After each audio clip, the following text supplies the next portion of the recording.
É que tá todo mundo aqui? Alguém seguiu vocês? Rápido, ativa o VPN. Já vamos começar.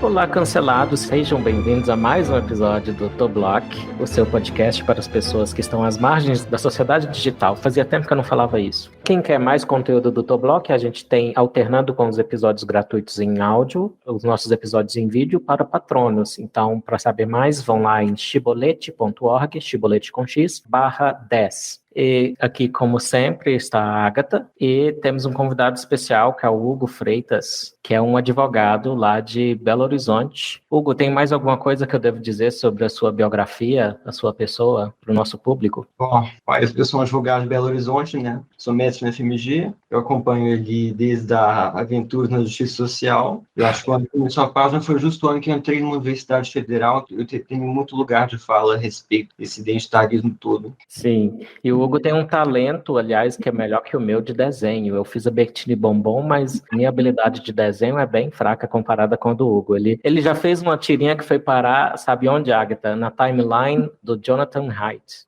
Absurdo. Bom, dá bom nele. Eu entrei no Twitter para ver, e me falaram que ele tinha postado lá, eu entrei no Twitter para ver que ele tinha postado e não saí mais. Uhum. Mas a gente não está aqui para falar de desenho, a gente está aqui para falar do Xandão, basicamente, mas assuntos periféricos a Xandão também. E você não é exatamente da área de direito penal. Com qual área do direito penal você se identifica, agora que a gente está numa era de se identificar com coisas? Na verdade, eu nunca me identifiquei com direito penal. Desde que eu entrei na faculdade, eu sabia que não era para mim prender pessoas. Então, é o administrativo, é o que você faz?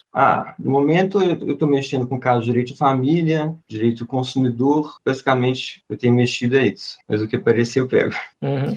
E, Hugo, você tem também um grupo, né, no Twitter, que é o Advogados pela Liberdade de Expressão. A gente vai botar o link na descrição. Como é que tá indo o grupo? É de vento em popa. Eu fundei esse grupo porque, justamente, eu estava consternado com o silêncio de todos os juristas do Brasil sobre o assunto, né? Liberdade de expressão nunca foi valorizada no Brasil e o discurso inteiro é de relativizar mais o que nunca foi valorizado, né? E eu pensei, com certeza eu não sou a única pessoa que está chocada com o que está acontecendo, então vamos juntar e pensar do mesmo jeito, porque se a liberdade de expressão não vingou no Brasil até hoje, por falta de quem a defenda, como eu disse no grupo. Então, se os que defendem ela se juntarem, quem sabe isso muda, porque pior que tá, não fica, já dizia o Tiririca.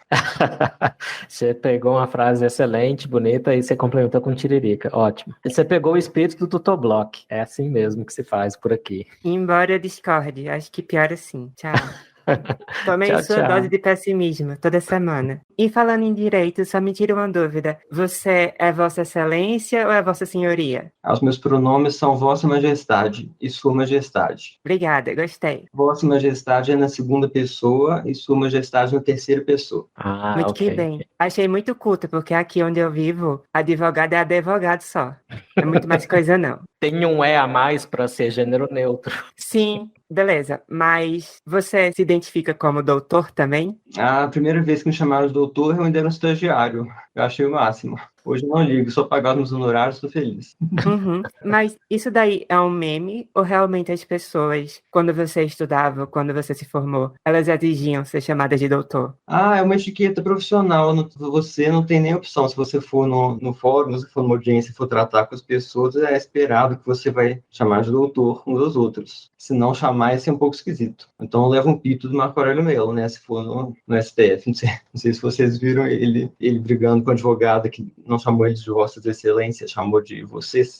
Sim, mas o Marco, eu nem tô com raiva do Marco Aurélio, porque ele anda se manifestando do aquém do além da aposentadoria sobre o que está acontecendo, e geralmente de uma forma que eu aprovo. Assim, nunca critiquei Marco Aurélio Melo, nunca critiquei. Pois é, também tô assim agora. Inclusive, não só depois da aposentadoria, não. Já quando ele ainda não tinha aposentado, ele foi o único que votou contra o inquérito das fake news. Uhum. Então vamos começar do começo. O que que é essa crise, se é que você já está chamando assim, que envolve o Xandão? Quando começou? Quem são os principais atores? É só o Xandão? Por que tanta gente está com raiva do Xandão agora? O Alexandre de Moraes, vamos falar o nome completo para o nosso podcast ser banido. Explica pra gente, Hugo. Eu já vi ele citar que o Roberto Jefferson tinha chamado ele de Xandão como fundamento de prisão, então. Errou.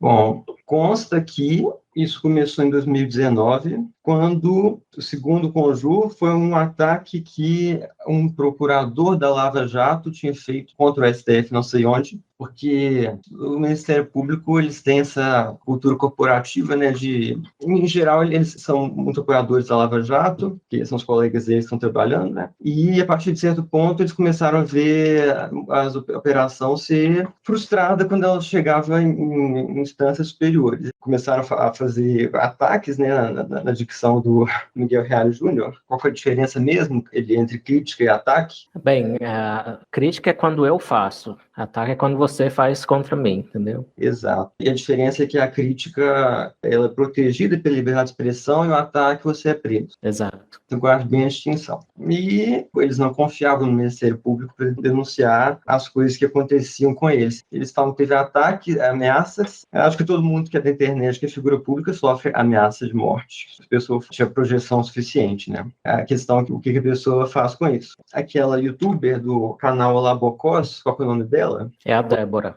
Como ela bem falou, os ministros do STF eles estão acostumados a receber outro tipo de tratamento. Quando eles iam na faculdade de Direito, eu via gente que tinha passado a vida inteira falando muito mal do ministro, odiava ele, falava que ele era o capeta. Aí ele chegava lá e a pessoa ia lá, tirava foto com ele e ficava bajulando ele, postando nas redes sociais. Sua excelência, blá, blá, blá. Esse é o tratamento que eles estão acostumados a receber. A partir do momento que as pessoas começaram a prestar mais atenção no STF, eu acho que elas nunca tinham prestado atenção antes do mensalão, sabe? Prestar atenção e começaram a atacar justamente os ministros e eles não gostaram disso.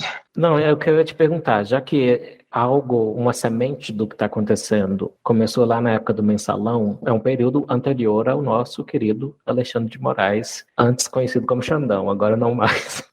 Você lembra de algum exemplo de algo similar naquela época, com Joaquim Barbosa, talvez, algo assim? Naquela época era o contrário, a população aplaudia o STF, porque eles é que estavam mandando o povo para a cadeia, né? É o que o povo quer. Era um caso de corrupção que todo mundo tinha ficado sabendo, tinha dominado o noticiário por muito tempo. Acho que nenhum outro escândalo deve ter. A Lava Jato deve ter ultrapassado mesmo. Desde a Lava Jato foi o que mais ocupou atenção. E, como eu disse, o STF achou que ele precisava tomar a coisa com as próprias mãos. Se a gente fizer isso é crime, mas se eles fizerem é uma nova interpretação da Constituição. E eles abriram um inquérito porque tinham uma previsão no regimento interno do STF, falando que se acontecer um crime nas dependências do tribunal, envolvendo pessoa que está sujeita à jurisdição dele, ou seja, seria se uma pessoa que tem foro privilegiado cometesse um crime dentro do STF. Por exemplo, aquele procurador-geral da República doido que falou que foi com uma arma dentro, não sei se foi no STF, no caso, poderia ter sido. Aí é mentira, porque no dia que ele falou que ele foi com uma arma, ele estava na minha faculdade e eu vi ele dando palestra, seu testemunho ocular.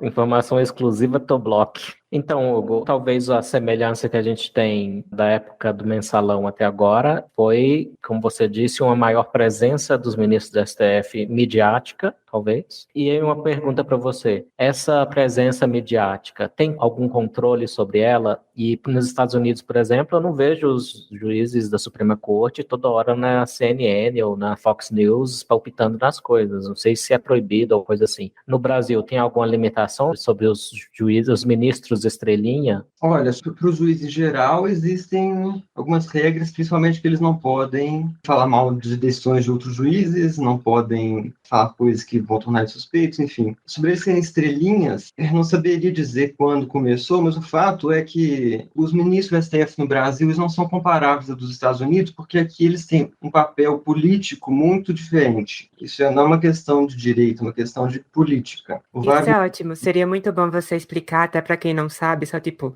só escuto gente falando mal de ministros, falando mal da STF. Imagina que tem, assim, uma adolescente, 15 anos aqui, você tem que explicar para ele, olha, o que existe aqui no Brasil é isso aqui e o problema é isso aqui. Você pode fazer isso? Bom, o problema principal é que eles não têm ninguém acima deles, né? Por isso que chama Supremo Tribunal Federal. Ao contrário do que um ex-ministro do STF, que deixou muita gente consternada, falou, o Supremo Tribunal Federal não quer dizer que ele é supremo aos outros poderes, quer dizer que ele é Supremo Tribunal Federal. Entre os tribunais federais ele é o Supremo, mas ele é o Supremo entre os tribunais, então o que ele decidir está decidido. Não tem quem mude, isso começa aí. Seria análogo se ainda os governadores ainda tivessem o nome de presidente, como tinham no passado. Inclusive, a minha primeira escola era Presidente Bias Fortes. Na verdade, era um governador de Minas chamado Bias Fortes. É como se o presidente, para não confundir com os outros, fosse o presidente supremo do Brasil, né? Então, não tem nada a ver com o STF ser o supremo sobre os outros poderes, como você falou. Pois é, eu falei, nos Estados Unidos tem a Suprema Corte Estadual, tem várias Supremas Cortes Estaduais, elas estão subordinadas à Suprema Corte Federal. E senados, né? Senados estaduais também. Se uma rosa tivesse outro nome, ela teria o mesmo cheiro.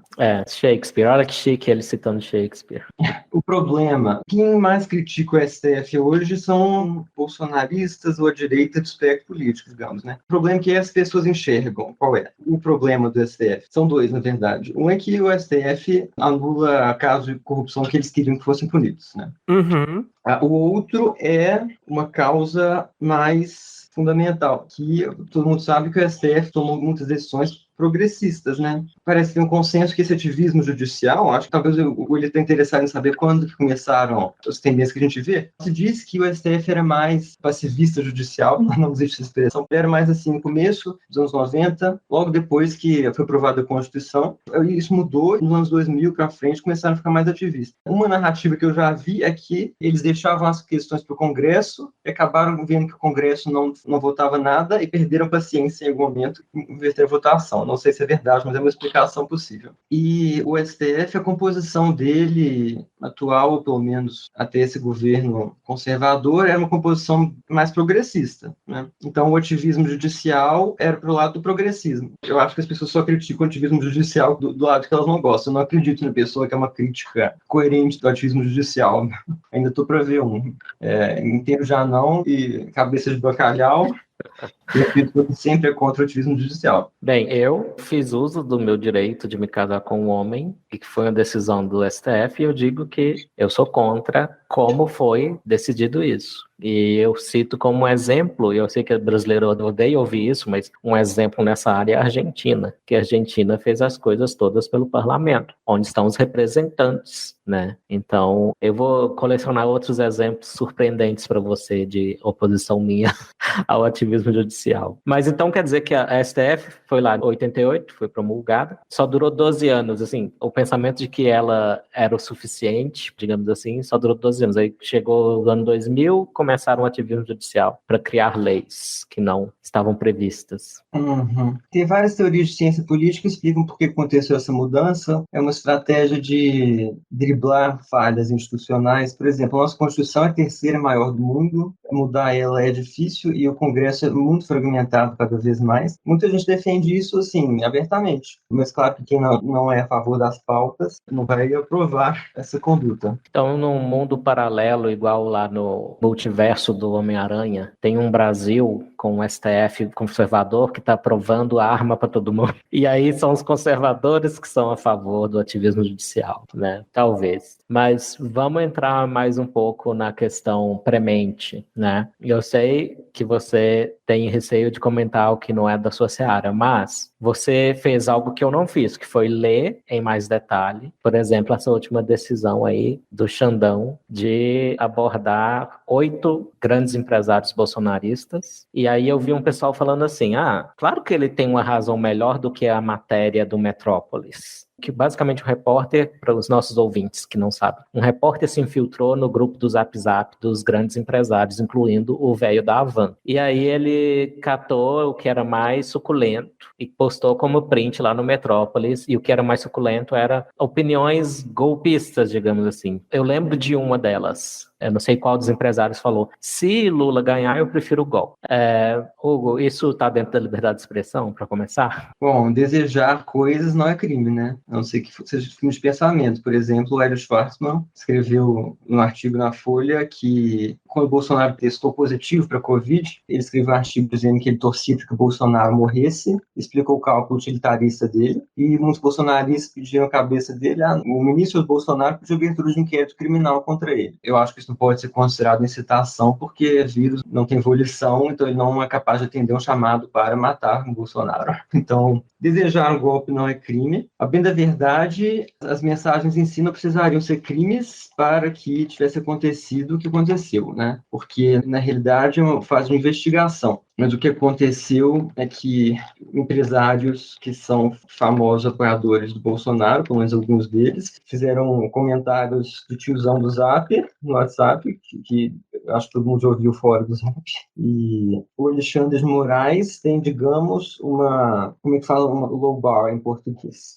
Ele tem um padrão muito baixo de exigência de risco para agir, sabe? Uhum. Assim, Baixa tolerância, digamos assim. acho sim. Tem uma trade-off entre liberdade e segurança, né? Uhum. O grau de risco que você vê numa ação, você está disposto a bloquear contas bancárias, a bloquear as redes sociais. É um trade-off natural. E se você é uma das partes envolvidas, você vai enxergar as trade-offs de uma forma muito diferente, digamos, né? E se alguém te ameaçar, talvez seja mais vantajoso para você que a pessoa morra do que se correr 1% de chance de ser verdadeiro. E o ministro Alexandre de Moraes, ele enxerga riscos elevados em situações que causam consternação às pessoas, que elas não veem risco naquilo. Eu não vi ali um sinal de que eles queriam praticar efetivamente um tentado violento. Uhum. Esse caso chamou muita atenção das pessoas, não foi o primeiro caso que, eu diria que não é o pior, porque já teve outros eventos. Esse caso causou muita repercussão, porque o Alexandre de Moraes, ele já escreveu no relatório do inquérito dele, como ele fez a investigação, ele escreveu: fui na busca avançada do Twitter e digitei as seguintes hashtags. Hashtag STF Vergonha Nacional. Hashtag Impeachment Gilmar Mendes. Hashtag STF Escritório do Crime. E encontrei as seguintes contas. Ele listou as contas que ele encontrou que usaram os hashtags criminosos listados assim. E aí ele viu que algumas dessas contas seguiam umas às outras. Aí ele fez um diagrama colocando a Bárbara do canal Te Atualizei.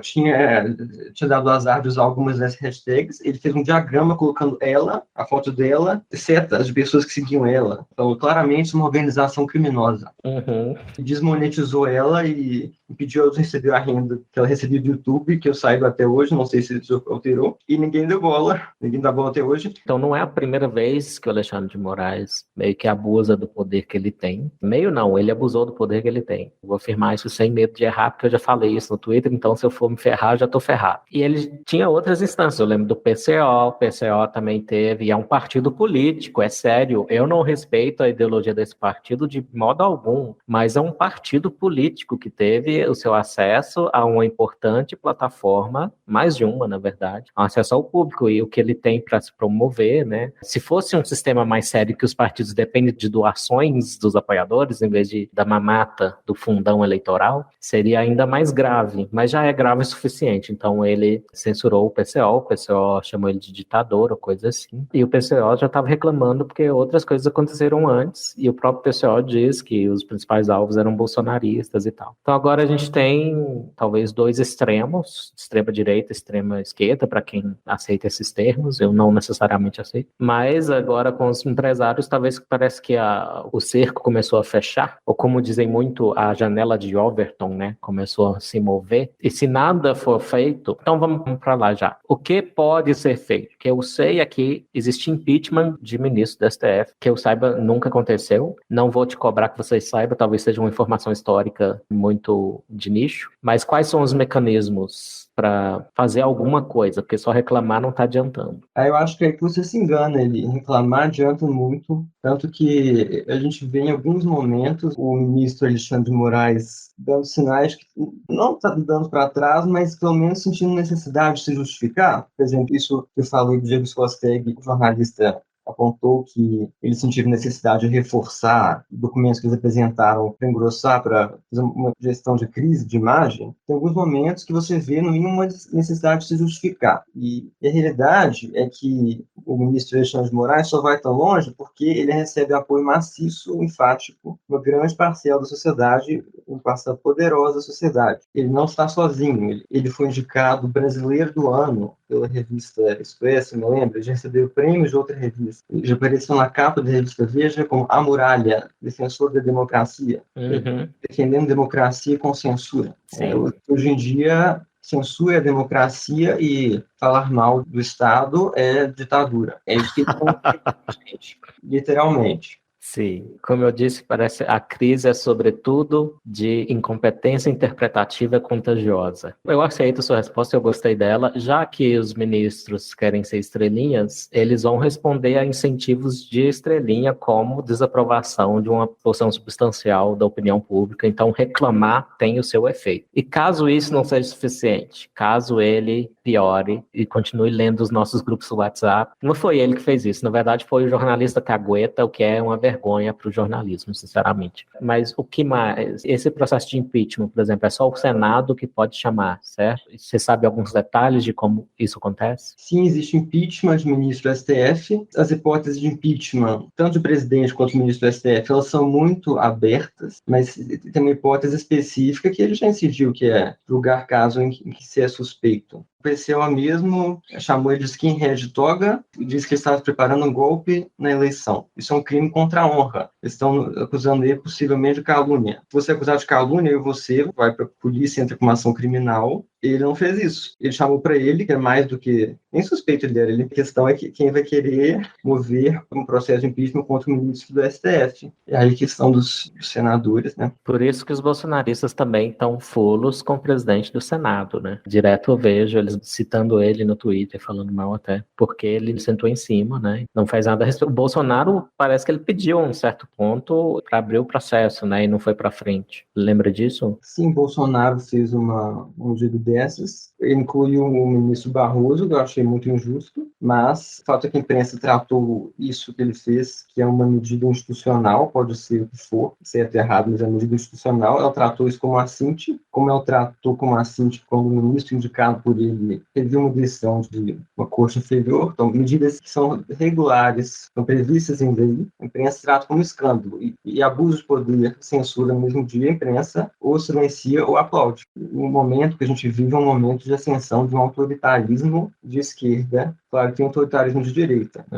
E o de esquerda, ele não é falado, acho que é porque é mais fácil enxergar poeira no olho do seu inimigo do que o próprio olho. A gente sabe que a maior parte da imprensa é mais progressista. É bom que você mencionou isso, que saiu um estudo há pouco tempo da UFSC, da Federal de Santa Catarina, mostrando o perfil do jornalista brasileiro. Então, para corroborar o que você disse, eu tenho as estatísticas aqui. Antes de falar de política, como é que é, em geral, o jornalista brasileiro? Geralmente é mulher, 58%, branco, 68%, solteiro, 49%, sem filhos, 62%. Aí esses sem filhos aqui eu já entendo tudo, né, o tipo de matéria que ganha atenção, mas enfim. Com registro, e eu estou entre esses, 77% tem o registro com Z, e diploma de graduação, 42%. Eu não sou um desses, eu não tenho graduação em jornalismo, mas a maioria em faculdade privada obtiveram esse diploma, 60%. Interessantemente, antes da política, 58% tem fé, tem alguma religião, e o restante é agnóstico ou ateu. Então tem uma quantidade substancial de agnósticos e ateus entre os jornalistas. Eu acho que é bem alta comparativamente a outras profissões no Brasil. Tá, vamos falar de política. A maioria se declara de esquerda ou centro-esquerda, é 81%. E dentro da minoria dos que têm filiação partidária, 90% não está afiliado a partidos. Dentro desses 10% que têm filiação partidária, os partidos mais populares são o PT, com 40%, PSOL, 18%, PCdoB, 8%. E uma parte engraçada dessa pesquisa é que um único jornalista, numa amostra de uns 3 mil no país todo, se disse de extrema direita. Enquanto 40 se disseram de extrema esquerda, olha só. Então, se você comparar só os extremos entre os jornalistas, tem 20 vezes mais extrema esquerda do que extrema direita. E na autodeclaração, eu falei que 81% se identifica como esquerda, centro-esquerda. Isso não quer dizer que os outros se identificam com a direita. Não. Quem se identifica com a direita no jornalismo é só 4% nessa amostra. Então, menos do que a gente imagina. É basicamente a demografia do curso de psicologia. Tô em choque. Sim. E, olha só, o número dos jornalistas que se declaram de direita é menor dos que se recusaram a responder qual é a posição política dele. Que ou se declaram de centro, ou outro posicionamento que não é esquerda e direita, são 15%. Essa é uma quantidade mais expressiva. Então, jornalistas de direita, 4%. Jornalistas de esquerda e centro-esquerda, 81%. Ok, Ali, só uma coisinha. Eu tô há quase uma hora aqui calada porque a gente combinou que hoje seria uma conversa de bar entre você e Hugo, porque aparentemente vocês têm grande interlocução já no Twitter. Eu que já não uso o Twitter há mais de 1 ano e meio, tô totalmente por fora disso e eu sei que vocês interagem muito. Então eu falei pra você que eu ia ficar caladinha aqui observando, qualquer coisa eu levantava a mão. Mas explique pra mim, você tá falando de uma desproporção muito grande. Na prática, na opinião de vocês dois, quais são os problemas imediatos que isso pode causar e quais seriam as soluções, digamos assim? Quer fazer um jornalismo mais igualitário ali? É isso? Não, não quero. Eu não. Toda vez que eu digo que uma área acadêmica, ou nesse caso, uma área profissional, é pouco diversa em pensamento político, por favor, não concluam que eu estou pedindo cotas para as minorias de ideologia e não. Mas eu acho que é informativo, a gente deve entender quais são essas ideologias e prever os vieses para onde elas vão. Tá, você não tá defendendo cota para Zé Cruzadinha no jornalismo. Não estou defendendo cota para o Zé Cruzadinha, nem para o bolsonarista no jornalismo. Mas quando, mesmo sendo o bolsonarista mais tosco do mundo, quando ele diz a imprensa é muito de esquerda, ele está correto. E, na verdade, a amostra é maior do que eu falei. É mais de 6.600 jornalistas em todo o país. Não é pouca coisa. Eu acho importante saber, por exemplo, a gente já falou nesse podcast aqui sobre pesquisa de QI. E aí, sabendo de antemão, finge que você nunca entrou na universidade, mas você viu a distribuição de ideologias políticas dentro da universidade. Você já vai esperar que isso vai ter resistência dentro da própria ciência, entre os pesquisadores, por causa da ideologia política mais dominante, que é resistente a esse tipo de pesquisa sobre inteligência e medição de inteligência, né? E, na verdade, eu gostaria que mais pessoas se interessassem em saber do Jonathan Haidt, que eu citei aqui já, que o Hugo fez uma tirinha que ele gostou. Ele tem uma visão muito interessante do que são os valores que unem o que a gente chama de esquerda ou progressismo, quais são os valores que unem os conservadores. E a esquerda é bem caracterizada por evitar danos a certos grupos que ela trata como os oprimidos e oferecer cuidados aos grupos que ela vê como os desfavorecidos da sociedade. Ora, em muitas situações essa é uma atitude correta. O problema é que só evitar danos e só oferecer cuidados é algo que dá muito errado em muitas áreas, né? Então é necessário pensar em outros aspectos. Até para a própria saúde mental, saúde política, saúde social, é importante que a gente saiba dessas distribuições. Então eu pergunto para o Hugo, como é que é a distribuição política? Você não precisa ter as estatísticas precisas, mas na sua área, dos advogados, como é que é? Sim, dos advogados, conte para mim. Essa é uma questão interessante, porque eu sempre imaginei que talvez fosse o curso mais meio a meio nesse aspecto. Por isso que tinha essa divisão tão clara na minha faculdade, por exemplo, muita briga política por isso. Quanto à questão dos jornalistas, o Ali falou do Jonathan Haidt. O Jonathan Haidt justamente defendeu cotas, Agatha, para pessoas de direita na academia. Eu diria que a academia e o jornalismo são diferentes nesse aspecto, um aspecto muito importante, que o jornalismo tem um público consumidor, que ele tem que responder a esse público. Faz uma diferença brutal. O jornalismo pode pagar um preço por estar errado. Por isso que, assim, os jornalistas poderiam ser 100% da esquerda e fazer uma cobertura imparcial, sem você conseguir perceber, dependendo dos incentivos que eles tivessem. Eu acho que grande parte do fenômeno que a gente vê, eu acho que todo mundo concorda que a imprensa está cada vez mais partidária, seja esquerda ou direita. Esse processo não é só no Brasil, ele chegou aqui até mais atrasado, eu diria. Nos Estados Unidos ele está acontecendo já há bastante tempo. E os jornalistas vão ser imparciais se o público pressionar eles a serem imparciais. E o que a gente percebe cada vez mais é que não é isso que o público quer. O público não quer um jornalismo imparcial, ele quer um jornalismo que pensa igual a ele. E a sociedade está ficando cada vez mais balcanizada com a internet, cada um pode ter seu próprio espaço. Antes tinha poucos canais de televisão para o país inteiro e agora cada um pode ter seu próprio canal de YouTube, vocês têm o seu podcast, cada um pode atender o seu nicho e esse é um desafio que nós temos e eu acho que isso explica o que a gente está vendo atualmente, explica muito o que a gente vê. Outras pesquisas que eu sempre cito, e eu olhei aqui e não tem direito nela, essa pesquisa do Mitchell Langbert é de 2018, então talvez um pouco desatualizada já, mas é com 5.000 professores universitários nas 51 melhores universidades americanas, naqueles rankings lá. Então, Ivy League, por exemplo, que é a Universidade de Harvard, a Universidade Brown, qual mais? Yale, etc. E aí, eu tenho esse gráfico que eu sempre posto, deve ter visto mais de 10 vezes já, que ele vê quantos professores, na forma de proporção, quantos professores de esquerda, e o marcador ali é ser do Partido Democrata, existem para cada professor de direita, e aí o marcador é do Partido Republicano. São marcadores imperfeitos para ser esquerda ou direita, porque tem, sim, exceções dentro desses dois partidos, mas são os dois principais partidos. E isso, em linhas gerais, é verdade. Democratas mais esquerda, republicanos mais direita. Então, na área da comunicação, que engloba jornalismo, ele achou 108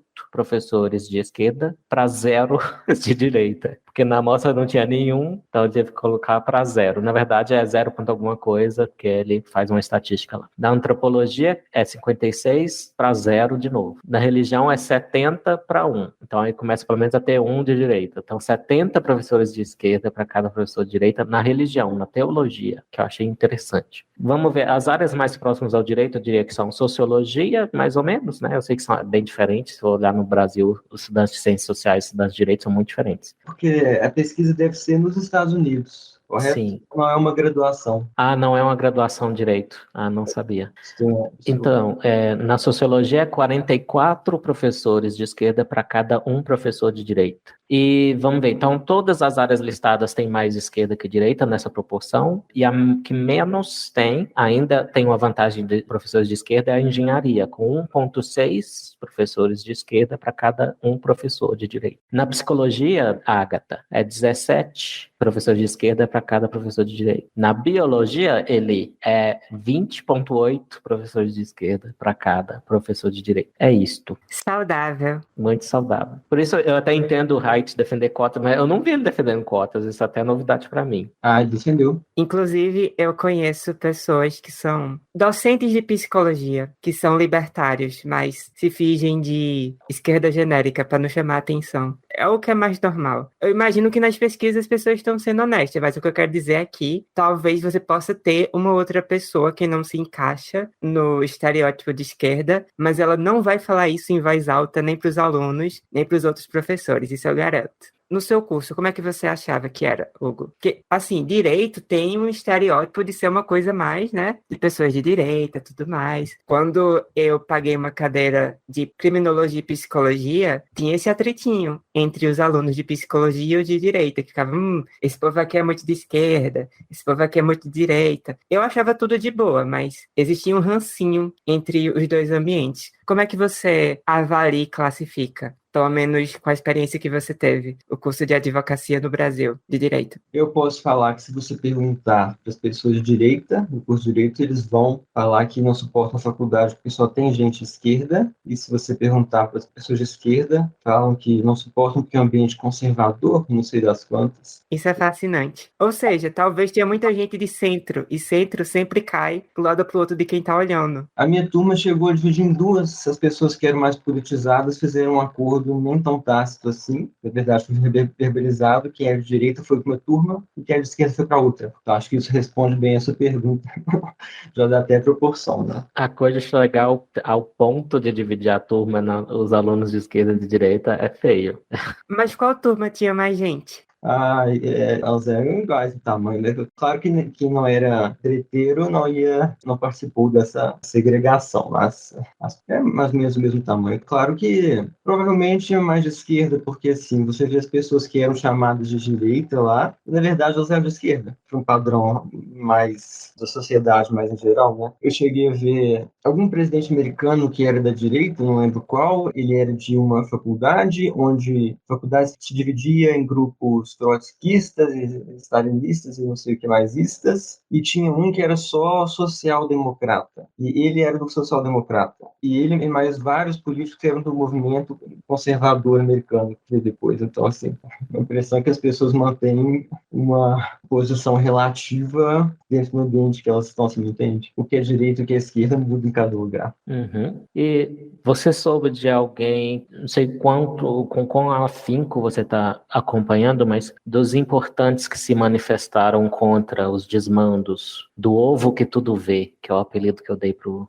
nosso querido Alexandre. Você lembra alguém importante ou alguma entidade falou alguma coisa, se manifestou contra? Porque eu sei que o presidente da OAB, até pouco tempo atrás, estava apoiando o inquérito das fake news, que é o que está por trás disso tudo aí. O que a gente vê é um silêncio quase absoluto. Em alguns momentos pontuais a gente vê críticas. O pior, a gente vê pessoas que condenavam o inquérito no começo e que depois mudaram de ideia e que já vi eles falando que o inquérito das fake news foi importante. Tem prints. Tem prints do antes e depois. A maioria fica calada.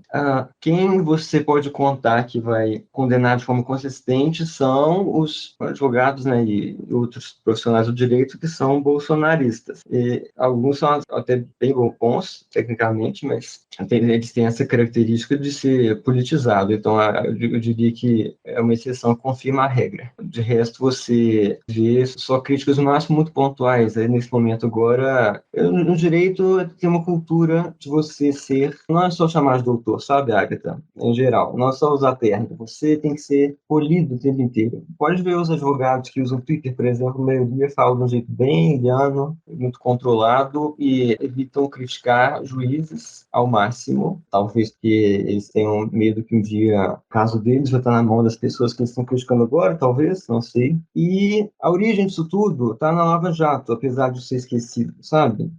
Um dia você fala que é para salvar a democracia, mas a origem de fundo está na Lava Jato. Os eleitores podem ter esquecido que a Lava Jato aconteceu, mas quem foi preso, garanto que não esqueceu. Quem está envolvido não esquece. E, assim, falando de forma geral, né, os advogados que defendiam os direitos acusados na Lava Jato, diziam que a Lava Jato é uma aberração, eles não só não estão falando isso do inquérito das fake news, que realmente tem 1000 vezes qualquer defeito que tivesse na Lava Jato, como eles estão silenciosamente aplaudindo, ou então silenciosamente, sim, estão aprovando, defendendo certo grupo. E aí, mais uma vez, saber de qual grupo político, ideológico é mais comum entre os jornalistas, por exemplo, é importante, porque explica, pelo menos em parte, ou parte do silêncio. E para citar um colega, se é que eu posso chamar assim, o Diego Escostegui, deve ser o nome mais chique de jornalistas no Brasil. Eu ouvi falar em Escosteg, por isso que eu falo desse jeito, mas eu não sei. Não sei, eu também não sei como é Escosteg.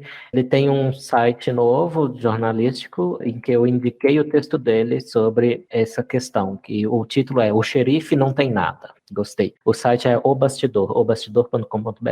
Ele fez um fio no Twitter falando a respeito. E a grande novidade agora, no dia em que a gente está falando, a gente está aqui no dia 30 de agosto, ontem o STF liberou coisas que estavam em sigilo sobre a investigação. E aí, então, todo mundo está se debruçando sobre quais são os elementos que o Alexandre aponta como evidências, indícios para fazer o que ele fez. Eu, por exemplo, agora estou olhando para um print em preto e branco, parecendo que passou pelo Xerox. Não é um tweet, parece um tweet, mas na verdade é uma publicação no Facebook da Carla Zambelli, e tá assim, atenção STF, não brinque com a Lava Jato. Isso foi em março de 2019. Acho que hoje teria outro teor, né? Porque o bolsonarismo acabou rompendo com o Moro, então acho que seriam menos enfáticos em defender a Lava Jato. E tem 56 mil compartilhamentos, essa publicação no Facebook. Então, o Xandão botou aqui. Eu não sei nem o nome do troço. É a manifestação do juiz instrutor. Ele é o juiz instrutor. Eu diria inquisidor também. Mas outra coisa aqui, de novo, outro preto e branco, que eu acho engraçado é que parece que alguém imprimiu isso primeiro com tinta preta, e depois que digitalizaram em PDF. Aqui tem um tweet da Bia Kicis, outra bolsonarista notória, e aí tem uma frase: todo pai de família que perder o emprego coloque na conta do Lewandowski. Meu Deus. Aí ele também... É o Lewandowski, a vítima aqui do ataque, como disse o Hugo no começo. E aí ele faz o que o Skostegui falou, são organogramas. A principal coisa que eu lembro quando ele fala em organogramas, ou coisa assim, é uns esqueminhas, né? E aquele esqueminha que os petistas zoaram lá da Lava Jato, que era o Lula no meio, com as setinhas apontando, e e o Alexandre fez a mesma coisa. No meio tem Alan dos Santos, Alan Terça Livre, outro suspeitíssimo. Esse é bolsonarista roxo, se já teve um. E aí ele coloca um quadradinho meio mal feito. Eu tenho que dar aulas pro Alexandre. Não foi ele quem fez, claro, né? Foi algum assessor. Eu tenho que dar aula para ele de como organizar melhor, que tá meio feio aqui o jeito que ele fez. O Alan dos Santos no meio, e aí com setinhas apontando ao redor dele. Tem o Bernardo Kister, também é um conservador e famoso. Gil Diniz, que eu não conheço. Felipe Barros. Left Dex, ou Let's Dex, que era uma conta fake que foi bastante influente durante as eleições. E teve um momento que a Aventuras na Justiça Social, eles seguiam a gente. Agora a nossa conta tá lá meio morta, até porque a gente não entrou no bondinho do bolsonarismo, né? E engraçado, porque até o Danilo Gentili seguia a Aventuras na Justiça Social, parou de seguir, não sei porquê, deve ter sido alguma zoeira isentona que a gente fez. Mas a conta tá lá, o projeto da Aventuras na Justiça Social já não existe, basicamente, mas tem a conta lá, de vez em quando ela se manifesta. E a Te Atualizei também tá aqui no organograma, no esqueminha do Xandão, junto com Leandro Ruchel e um site, eu acho, Crítica Nacional. Deve ser um desses sites pequenos. Eles seguem ela, não é isso? Isso, é quem segue quem, exatamente, né? Aí é como diagrama de seguidores, isso mesmo, ele colocou aqui. Então ele tá para mostrar que é uma organização criminosa, é quem segue quem. Então já sabe, né? Se você segue pessoas indesejáveis, você pode perder sua conta em rede social. Sim, aí ele tem vários desses, exatamente o que você falou, os esqueminhas de quem segue quem. Tem um especial para Te Atualizei, só com isso aqui ela deve ter ganhado mais 500 mil seguidores no YouTube. E tem outras perolinhas, eu acho que uma das principais é a figurinha do WhatsApp, que é o único indício que, na opinião do Alexandre, aparentemente, conta contra um dos empresários, que é alguém fala alguma coisa de teor meio golpista, mas ainda é uma opinião, não é uma incitação, e aí ele só manda a figurinha de um cara dando joinha para cima. E o Alexandre se dá o trabalho de descrever o que seria isso, ele chama de aplauso. Olha, na minha opinião, Alexandre, aplauso é palminhas, joinha para cima não é aplauso. Então precisamos de um projeto de lei que clarifique o que é um aplauso numa figurinha do Zap Zap, né? Que eu acho que essa não tá contando. Falando em projetos de lei, antes de a gente terminar, eu queria perguntar pro Hugo sobre a questão da lei brasileira, artigos específicos da lei, né, que estão associados a tudo isso. Aí daqui a pouco você fala isso para encerrar, tá bom, meu anjo? Daqui a pouco agora, no caso? Tá Comente certo. o que o Ali falou e aí você segue. Eu queria comentar uma coisa que ele falou que me chamou muita atenção. Ele falou que tem que se atentar para o grupo político dos analistas, dos intelectuais, e isso é uma coisa que a gente vê que, infelizmente, é cada vez mais imprescindível saber o grupo político de quem é o analista, porque nunca as análises foram tão coloridas pela crença política do analista, né? Temas que nunca tinham sido politizados, a pandemia, a medicina nunca tinha feito parte de disputas de direita e esquerda, mas de repente algumas posições viraram de direita, outras de esquerda, e quem defendia uma tinha que defender todas. Aí tinha o grupo Médicos pela Vida, que era pela vida porque ele defendia o tratamento precoce, que segundo eles salvavam vida. E aí você via eles falando mal de vacina e outras coisas que não têm relação lógica com o tratamento precoce, por exemplo. E o direito é pior ainda, na verdade, porque o direito é um campo onde nunca se trabalhou com fatos, né? Tem gente que tenta mudar essa cultura, eu sou um deles, outros pesquisadores, de fazer uma investigação no direito que é mais científica, voltada para descobrir a verdade objetiva. Mas o que domina é que o direito não é, para usar a expressão que ele não gosta, o direito não é sobre descobrir a verdade, é sobre persuasão. Então, se você falar uma coisa, ela se torna verdade. O que tem até certo fundamento quando é uma discussão valorativa, né? Mas a consequência é que você não sabe em quem você pode confiar. E a gente vê muito isso falou, nessas discussões jurídicas todas, eu mesmo não sei quem recomendar. O link de recomendação, tem poucas pessoas que eu diria, você pode ouvir o que as pessoas têm a dizer, se você confia que ela vai estar dizendo a verdade. O Túlio Viana é uma das pessoas, ele é sempre muito objetivo. Túlio Viana, que já foi advogado da Liga Humanista quando eu era presidente. Até mandamos ele para o STF quando a Liga Humanista foi amicus curiae. Sim. E a liberdade de expressão não diz respeito só ao STF, não é só o Estado que representa um obstáculo para a liberdade de expressão. Quem discorda fala isso para os cartunistas do Charlie Hebdo, né? Ou agora para o escritor dos versos satânicos, Salman Rushdie, que foi esfaqueado, né? Levou 33 anos, mas a fátua do Ayatollah contra o livro dele adiantou, e já tinham sido mortos tradutores do livro. Né? Então, finalmente, um islamista, que é como estão chamando os muçulmanos, que não tem só a fé muçulmana, mas essa vontade teocrática de impô-la, finalmente um cumpriu a fátua e, felizmente, ele sobreviveu, né? Vai perder um olho, provavelmente, e ficou um tempo sem falar, mas parece que vai recuperar a voz. Mas tá aí outro exemplo, além da revista Charlie Hebdo, que morreram acho que 12 cartunistas, 12 jornalistas lá. Uma noção que precisa ser combatida é que a liberdade de expressão é algo que só diz respeito ao Estado, né? Nunca foi assim, não é só o Estado que coage liberdades. John Stuart Mill falou isso há 200 anos, que a coerção social pode ser mais até repressiva do que a coerção do Estado. E um exemplo disso é a homossexualidade, né? Ela não é criminalizada no Brasil desde 1830. Se fosse assim, nunca teria tido nenhum problema de liberdade sexual desde 1830. E justamente por isso que o controle das redes sociais vem se tornando cada vez mais importante. Tem sempre essa discussão no Brasil, como nos Estados Unidos, parece, as redes sociais elas são isentas de responsabilidade.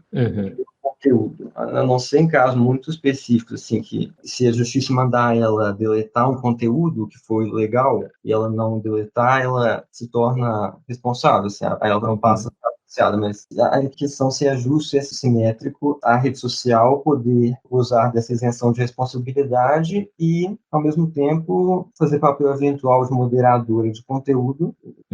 E o apogeu do perigo do controle das empresas de tecnologia sobre o discurso foi na eleição americana, quando eles censuraram, vou usar essa palavra, uma reportagem sobre o filho de um dos candidatos, com o objetivo declarado de proteger a eleição de uma suposta fake news para salvar a eleição. Porque lá pelas eleições é uma finalidade pública, um assunto público. O Mark Zuckerberg chegou a falar assim, as eleições dos Estados Unidos ocorrerão em paz e tranquilidade, não sei o quê. Isso é um discurso que a empresa faz, eles estão se intrometendo na seara pública. Você vê que público e privado estão se misturando. E o Zuckerberg foi recentemente no podcast do Joe Rogan, é o podcast com a maior audiência no Ocidente, pelo menos, e ele disse que foi o FBI que pressionou o Facebook, não necessariamente censurar especificamente a notícia sobre o laptop do Hunter Biden, que é o filho do Joe Biden, e esse laptop tinha umas coisas muito estranhas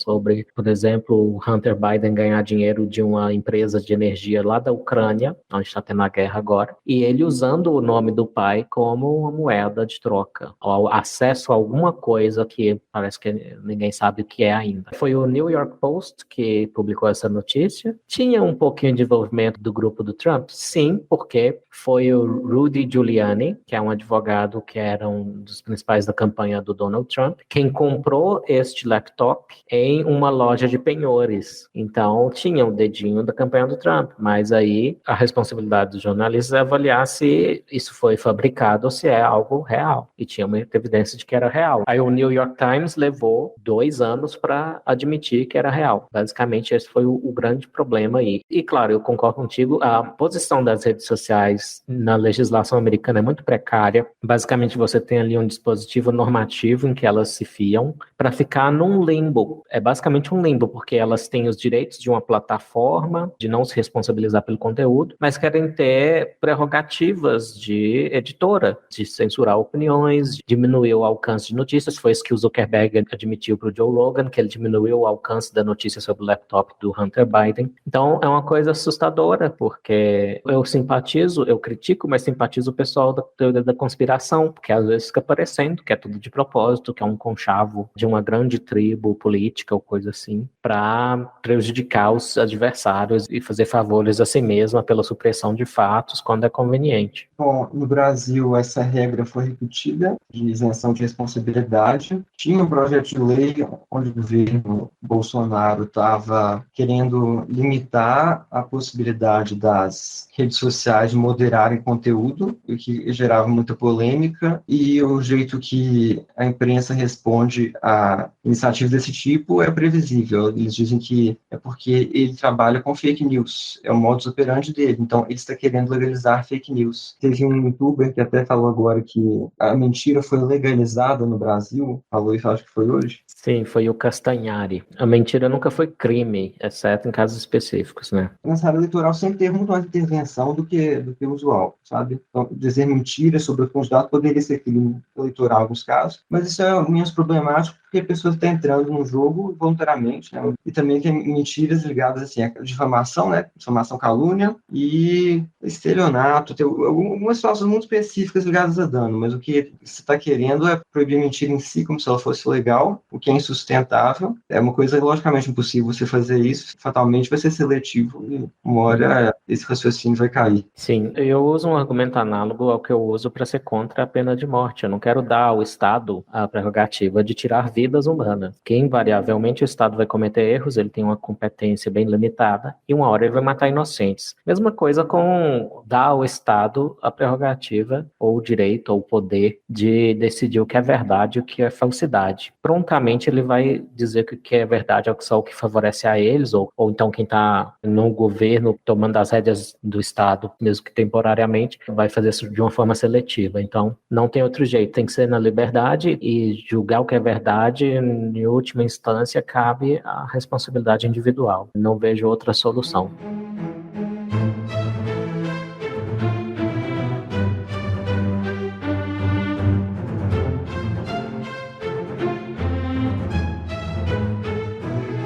Estamos chegando ao final, aí a gente pode chamar por as considerações finais. A minha é que, bem, eu só quero ver algo acontecendo, não como quem quer ver um acidente de trânsito, não como quem vai ver a tragédia pela tragédia, mas como quem gostaria de saber que há um equilíbrio entre os poderes e que um não é mais supremo que os outros, dono dos outros, o rei, né? Não é para ter reis. É para respeitar o Montesquieu lá, que foi quem inventou esse negócio de dividir os poderes. Está claramente errado o Alexandre de Moraes. Fico feliz que mais gente está percebendo isso. Não sei como demoraram tanto, mas fico feliz que chegaram até aqui. Continuem assim. E, bem, espero que algo aconteça. Não sei o quê. Quando você fala de mais gente percebendo, você está pensando assim, mais gente dentro de uma amostra bolsonarista ou mais gente fora dessa bolha? Fora. Porque eu acho que isso é que é o mais importante, né? Fora. Uma coisa que eu disse para alguém que era uma cientista que me segue, eu não conhecia ela ainda, tem uma conta menor lá no Twitter, e aí eu publiquei o meu texto sobre hidroxicloroquina, uma revisão nova, e o principal resultado dessa revisão é quem ela afirmou que há uma prova de ineficácia da hidroxicloroquina está errado. E está errado profundamente, não é só no nível empírico, mas filosófico sobre o que é ciência também, porque não tem esse negócio de comprovação científica, mostrar definitivamente isso aqui não funciona e ponto final. Enfim, aí ela não gostou nem um pouco que eu publiquei isso, mesmo sem ter lido, mas eu fui falando com ela, e aí eu vi que era possível ela, pelo menos, estremecer um pouco na convicção dela de que esse negócio de hidroxicloroquina é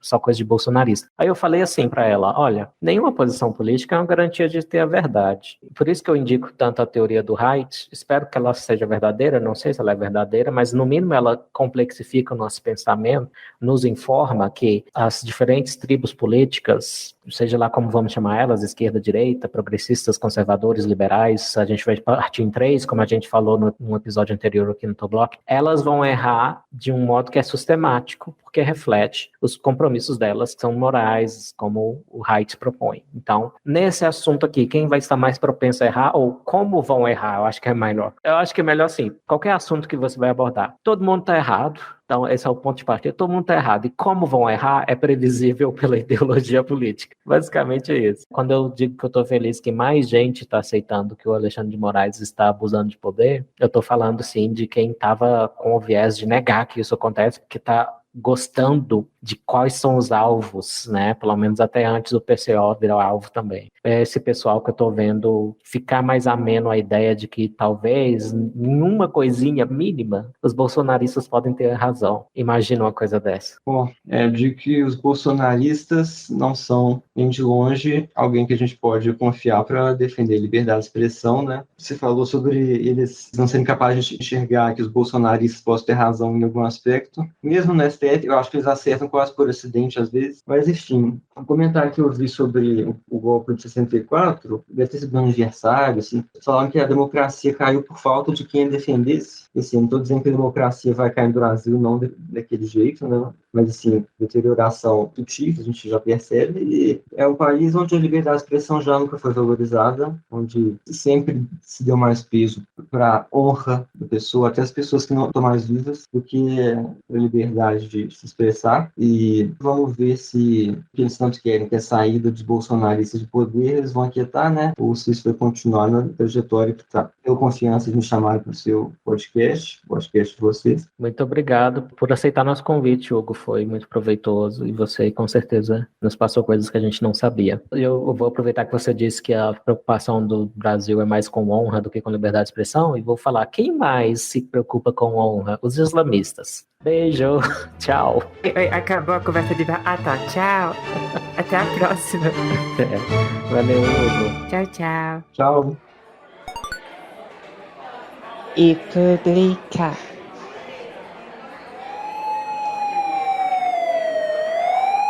Eita, gota.